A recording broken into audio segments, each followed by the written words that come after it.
And here is where it seems to be sort of the pendulum swinging back, where scientists are asking themselves, what the hell am I doing? Like, what does this mean? What is the existential implication of this stuff that I'm working on?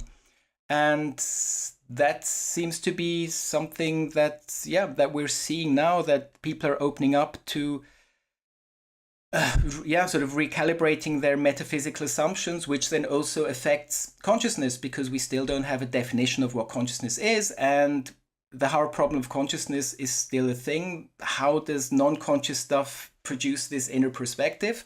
We don't know. Big problem. And maybe if we recontextualize, as an example, by claiming that consciousness is fundamental, things change and you get a different perspective, and okay, you get different problems, but you get some solutions to the problems which were standing for a while. So it's exciting. So that's a bit of a problem, because we always expect that we should understand stuff rationally. So the only way that you can gain knowledge is through your sober, waking, rational mind. Of course, that's like a big gateway to knowledge and information and knowing. But there's things which are not rationally understandable, like the quantum world. And the problem is that this idea of idealism seems to be something which is hard to grasp rationally. I mean, they're very clever idealist philosophers, contemporary ones, who try really hard to put into words what this means, that behind the things that exist, there's this immaterial field of consciousness which is universal and has whatever attributes, and somehow these centers of awareness pop out of it, and this structured universe with laws. But again, this is very technical and very hard to read. Actually, I mean, that's just on a tangent. I mean, I think we all should wake up in the morning and just look out of the window and just go like, this is insane. This universe we're inhabiting, the complexity, the intelligence, this is amazing. And we wake up and it's like, my job, too late to work, whatever. So my point is that it's really hard to understand idealism rationally. You can try, but you have to put in a lot of effort, and it's kind of annoying because you have to read philosophical texts which are written in an annoying way, not accessible to lay people. But then it turns out that there is this experiential knowledge where you can have experiences of things which you cannot really grasp or contextualize with the things you've experienced or known. Metaphysics, by definition, is you can't prove it or disprove it. You can just say it's all consciousness, or nothing is consciousness, or whatever, and no one can prove it. But this is where I believe idealism has more weight to it, because if you look at non-Western societies for many millennia, or even longer, they seem to have been making experiences of what this means to live in a universe which is based in consciousness. So we have the shamans who 30 to 50,000 years ago started to pop up around the globe with this kind of universal way of organizing their societies, where it was very clear that reality has two aspects, the physical and the non-physical, so the spirit world. And for the shaman, the job is to modulate their consciousness through trance or entheogens, so psychedelic substances, to enter these otherworldly realms. And then we have the mystics, who talk about these spontaneous epiphanies where they experience, for them, of course, it's in the context of some god, but still it's about this intelligence which is behind the things which you can commune with.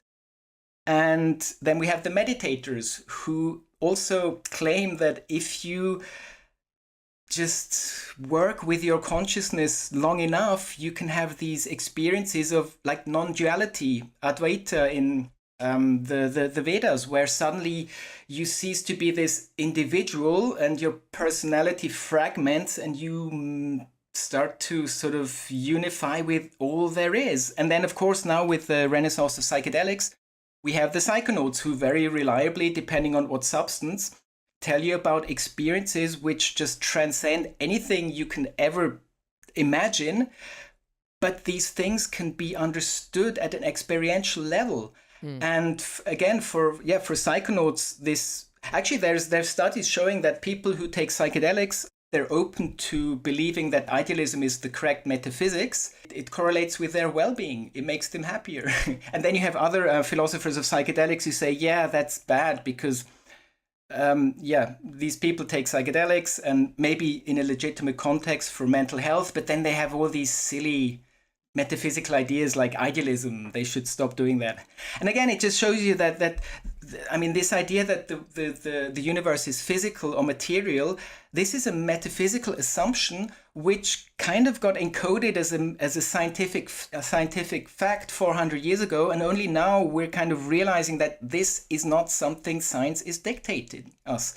So you can totally be idealist and not be anti-science whatsoever.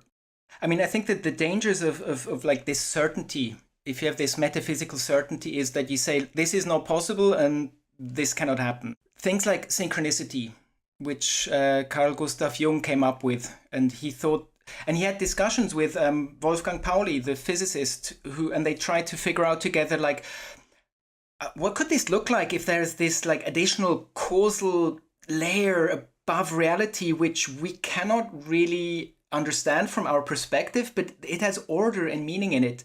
This is such a thing in human experience that still today this is a concept. People still relate to that. Now, of course, you can say, yeah, that's because people are stupid and your mind just does pattern recognition, whatever, blah, blah, blah. But again, that's the thing. Like in your metaphysical framing, if you don't know that that's a belief and a choice, then you're not so careful with saying what's possible or not. A recent book I bought, which appeared in the Routledge academic publishing house, and it's called Dark Cognition, and it's 2 years old. And it's what we know about these supernatural effects, and that they probably are true. And this is appearing in a mainstream academic publishing house, which I find amazing, because not too long ago this was all just like, this is not possible. Because of course, if you're framed in this physicalist worldview and you see such a book, then you have two reactions. I mean, one reaction is this isn't true. So what's happening? Either the people are lying, they're frauds, or they're just incompetent. That's it. That's the explanation. So you don't have to bother or engage with the tons of data. Recently, I was listening to a podcast with Michael Levin, the biologist who is doing all these crazy experiments with sort of electrical fields of like organisms. And he claims that actually there's cognition on every level. You have cognition in tissue, in cells. It's not just the brain. This idea of this cosmic intelligence, consciousness that's behind the physical, which is propping up the physical. If that's true, what would it look like? What could the effects be? And he was thinking maybe synchronicity, which means that there's a higher ordering principle we haven't discovered, but it's actually mapping onto our everyday lives. And that's another thing which I find, if you're stuck in this sort of physicalist, reductionistic worldview, I find it like, I call it cosmic nihilism, because it's really sad. It tells you, look, you don't matter. Everything is random. There's no purpose, and you die, and that was it, and just grow up and deal with it. And sorry, we can't help you if you don't like that. And anything else is just wishful thinking and you being immature. And I find the converse with idealism is that you basically are asked to work with your own consciousness. I mean, I call the shamans, mystics, meditators, and psychonauts the masters of consciousness, because they just were working with their consciousness, which is not something that we in the West are very good at, because our sort of expertise was, hey, look out into the world and try and figure out what's happening out there and not inside. So we're kind of behind there on the learning curve. And I find this sort of this, if you're open to working with your consciousness and seeing what's happening in there. So you don't have to take psychedelics. You can meditate. You can sit in a forest. You can do drumming or singing or holotropic breathwork, whatever. But just that you start to sort of see what can emerge in your own consciousness. And this is kind of a transformational thing, because it seems, I mean, for me, the goal there is that you just try and be a happier person.